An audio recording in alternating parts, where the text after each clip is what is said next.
Di ba ang linaw?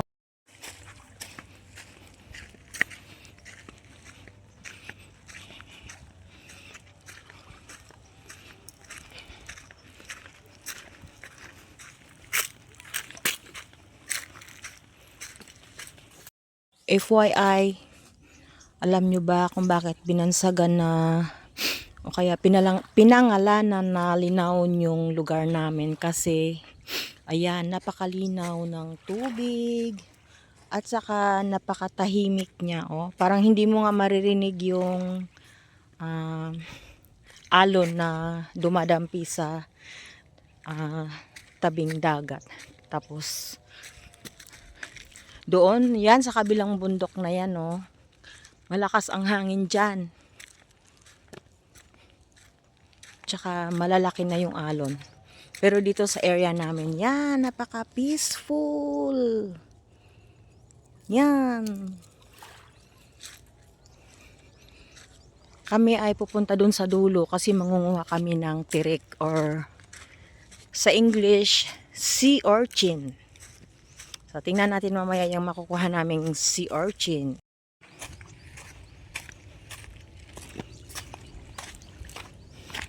Nakakamiss yung buhay probinsya.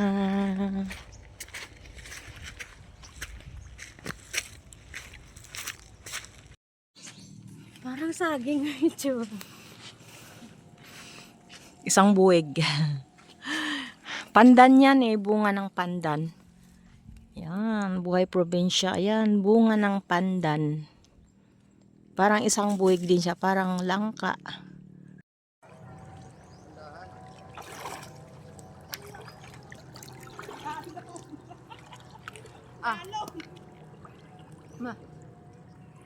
O diba guys, super linaw yung tubig. At saka napakatahimik niya, oh. Napakatahimik yung pagdampi niya sa mga bato. Charan, o diba ang linaw? Mangunguha kaming shell.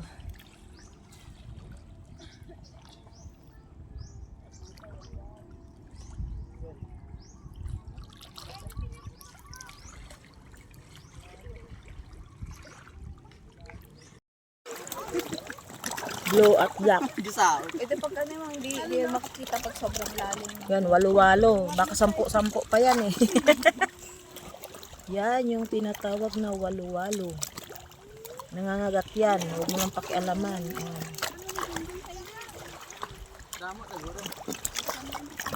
Salig.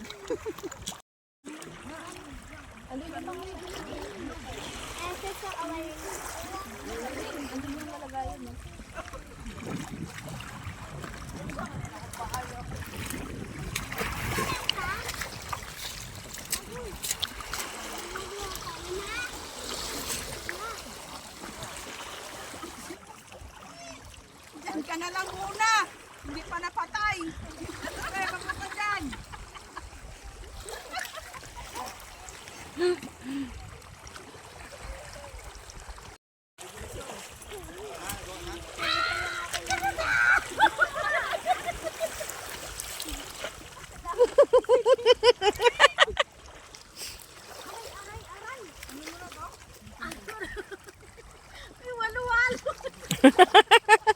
Walo-walo, 10-10, 20.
naman si urchin. Huwag kang umawak yan sa ano kayo.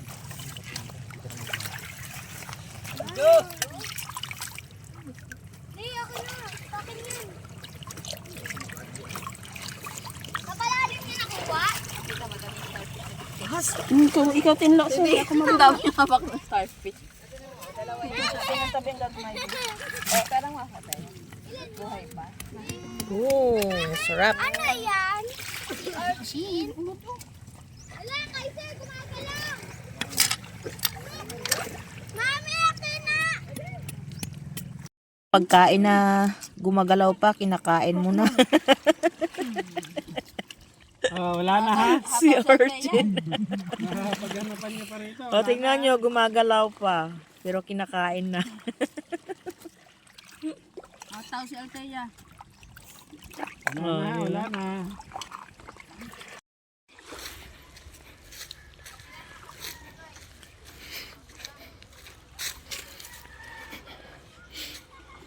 Pauwi na kami galing nanguha ng sea urchin.